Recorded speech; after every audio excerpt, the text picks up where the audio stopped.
నేను ఈరోజు గోంగూర శనగపప్పు కూర ఎలా వండుకోవాలో చూపించబోతున్నాను. దీనికోసం గోంగూరని బాగా వాష్ చేసుకున్నాను.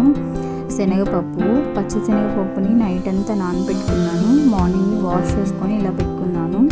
గోంగూరని ఒక బౌల్లో వేసుకొని ఉడకబెట్టుకుంటున్నాను. దీనిలో ఇంకా ఆయిల్ ఏమీ వేయలేదు. ఉత్తి గోంగూర నీళ్ళని దగ్గరికి అయ్యే వరకు ఉంచుకోవాలి. కూర కోసం ఒక ఉల్లిపాయ, 2 టమాటాలు, 2 పచ్చిమిరపకాయలు, ఒక గిన్నెలో 2 స్పూన్ల ఆయిల్ వేసుకొని అందులో ముందుగా పచ్చిమిరపకాయలు వేసుకొని కొంచెం వేగాక అప్పుడు మనం ఉల్లిపాయలు వేసుకుంటున్నాము. ఉల్లిపాయలు కూడా బాగా రోస్ట్ అవ్వాలి, బాగా ఫ్రై అవ్వాలి. ఉల్లిపాయలు బాగా మగ్గాక అప్పుడు మనం టమాటోస్ వేసుకోవాలి.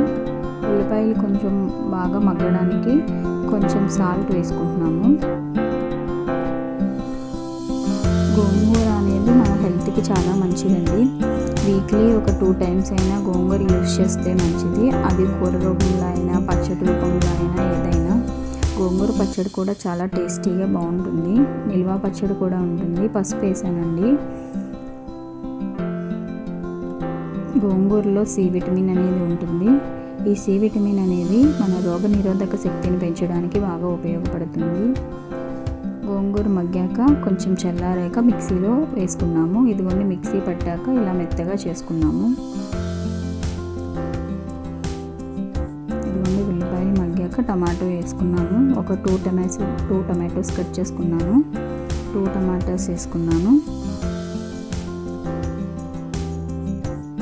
ఈ వర్షాకాలం కదండి, వర్షాకాలంలో ఎక్కువ అనారోగ్యం అంటే జలుబు, దగ్గు పిల్లలకి ఇవాళ వస్తూ ఉంటాయి. వీటిలన్నిటి కోసం మనం గోంగూరను కూడా యూస్ చేస్తే చాలా మంచిది. ఇలాగే శనగపప్పు వేసుకుంటున్నానండి. నానబెట్టిన శనగపప్పు.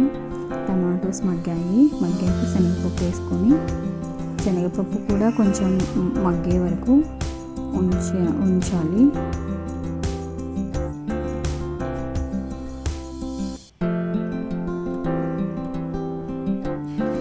శనగపప్పు కొంచెం మగ్గింది. ఇప్పుడు మనం కొంచెం వాటర్ పోసుకోవాలి.